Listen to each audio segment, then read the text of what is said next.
अस्सलामुअलैकुम जी। असी अज पहुंचे हाँ जी लाहौर की एक यूनीवर्सिटी विच ते साडे नाल ने सरदार परमजीत सिंह, इन्हां दी कुड़ी दे घर वाला ते इन्हां दे दो जवाक। सरदार साहब हुणां दा तलक चढ़दे पंजाब दे सब तो ज़्यादा पढ़े लिखे जिला हुशियारपुर दे नाल है। 1947 दी वंड तो पहले सरदार साहब हुणां दे वड्डियां ने ननकाणा साहब तो शाहकोट वाल नूं आंदियां होइयां राह विच पैंदे पिंड सत ਚੱਕ सैणीवार विच एक ਸਕੂਲ भी बनाया सी जो अज भी एक मिसाली ਸਕੂਲ ਦਾ दर्जा रखता है। सरदार परमजीत सिंह हुणां दे बापू UET लाहौर दे स्टूडेंट रह चुके ने। वंड तो बाद इन्हां नूं अपनी तालीम अध विचकार छड्ड के जाना पिया। अज 77 वरियां बाद इन्हां दा पुत्तर अपने बाप दा कालेज वेखण लई पाकिस्तान आया।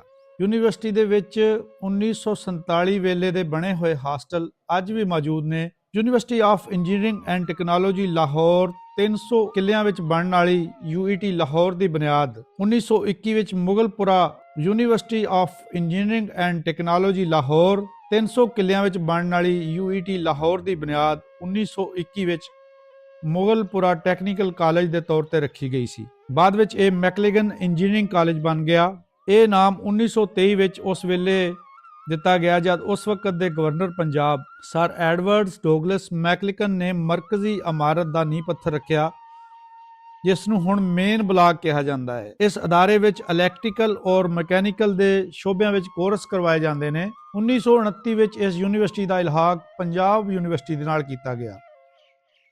नाम बदलने नाल छेड़छाड़ां जारी रहियां। 1939 विच इसका नाम दोबारा Punjab college of engineering and technology रख दिता गया। कॉलेज विच सिविल इंजीनियरिंग की डिग्री भी शुरू कर दी गई।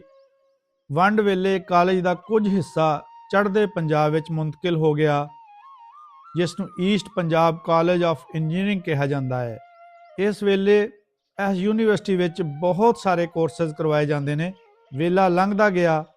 फिर 1972 विच बाज़ाब्ता तौर पर इस यूनीवर्सिटी नूं UET का नाम दिता गया, यानी university of engineering and technology. इस यूनीवर्सिटी विच हर साल हज़ारां की तादाद विच स्टूडेंट दाखिल होने लई दरखास्तां जमा करवाते हैं।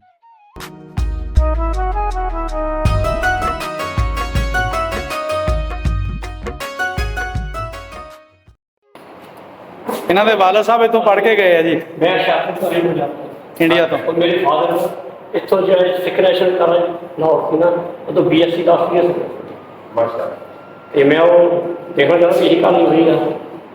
47 BSc 10 केड़ा डिसिप्लिन की जरूरत है? BSc साइंस केमिस्ट्री हो जाता क्योंकि फिर उन्होंने साइंस पढ़ाई आगे सर। अच्छा नहीं इंजीनियरिंग ये बेसिकली मैकेनिकल इंजीनियरिंग कॉलेज थी। देखो बैठो जी बैठो तशरीफ रखो।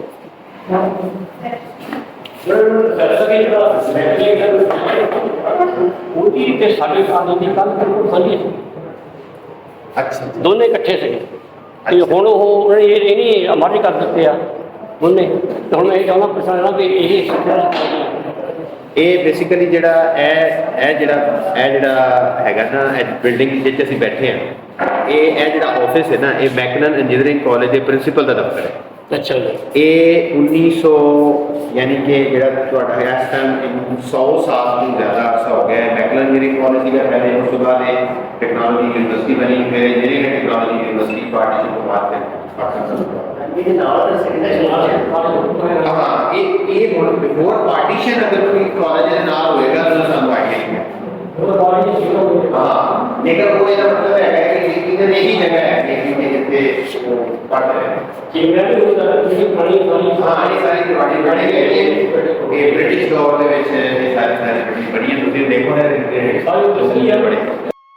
कोई पुरानी कोई इस तरह की बिल्कुल ठीक है। सामने वाले हॉस्टल ने ये जेडे दो सब रहते हैं। हाँ ये सारे पुराने बहुत पुराने ਇਹ ਉਸੇ ਦੌਰ ਸਾਂਝੇ ਤੁਹਾਨੂੰ ਦਿਖਾਉਣਾ। ਠੀਕ ਹੈ ਤੇ ਇੱਥੇ ਇਹ ਜਿਹੜਾ ਇੱਥੇ ਆਡੀਟੋਰੀਅਮ ਹੁਣ ਬਣਿਆ ਹੈ, ਹਾਂਜੀ ਇਹ ਆਡੀਟੋਰੀਅਮ ਜਿਹੜਾ ਕਿਸੇ ਦੌਰ ਦੇ ਵਿੱਚ ਇੱਥੇ ਵੀ ਬਹੁਤ ਪੁਰਾਣਾ ਹੌਸਟਲ ਹੁੰਦਾ ਸੀ। ਮੈਂ ਫਸਟ ਈਅਰ ਦੇ ਵਿੱਚ 1999 ਵਿੱਚ ਉੱਥੇ ਜਿਹੜਾ ਨਾ ਉਸ ਹੌਸਟਲ ਦੇ ਵਿੱਚ ਜਿਹੜਾ ਰਿਹਾ ਹੈ। ਬਾਅਦ ਵਿੱਚ ਉਹ ਹੌਸਟਲ ਜਿਹੜਾ ਸੀ ਉਹ ਖਤਮ ਹੋ ਗਿਆ।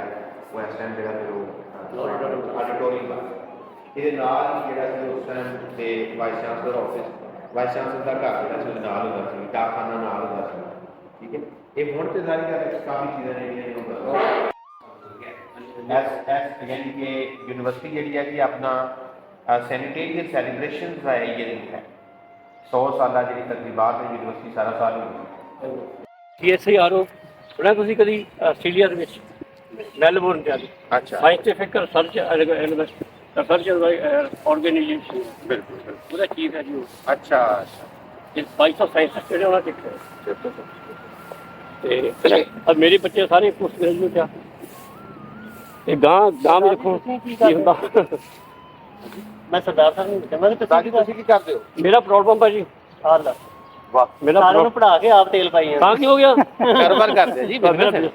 ਨਹੀਂ ਦੇਖੋ ਰੋਟੀ ਕਮਾਣੀ ਆ, ਰੋਟੀ ਖਾਣੀ ਆ। ਦੇਖੋ ਜੀ ਰੋਟੀ ਕਮਾਣੀ ਹੋਰ ਕੰਮ ਆ, ਪ੍ਰੋਫੈਸਰ ਹੋਣਾ ਹੋਰ ਕੰਮ ਆ ਜੀ। ਨਹੀਂ ਮੇਰੀ ਗੱਲ ਸੁਣੋ, ਏਦਾਂ ਜਿੱਦਾਂ ਜਿੱਥੇ ਰੱਬ ਨੇ ਰੱਖਣਾ ਉੱਥੇ ਰਹਿਣਾ ਹੁੰਦਾ।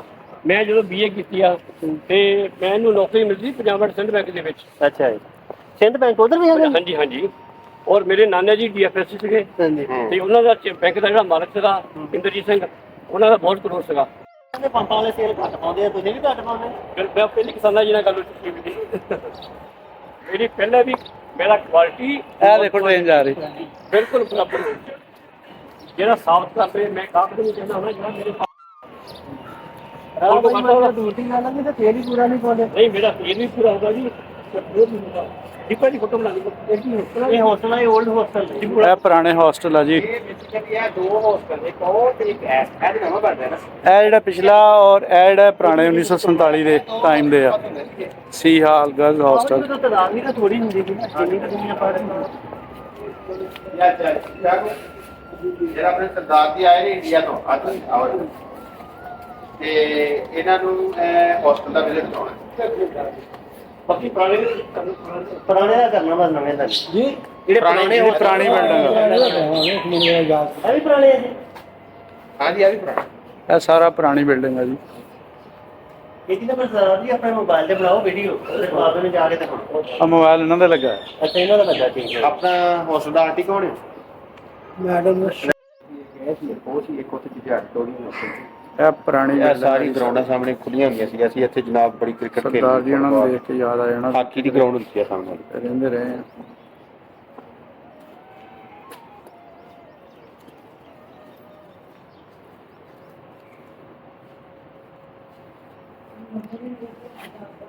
ਸਾਡੇ ਇੱਥੇ ਨਾ ਕਈ ਪੈਟਰੋਲ ਪੰਪ ਜਿਹੜੇ ਉਹਨਾਂ ਦਾ ਬੜਾ ਕੰਮ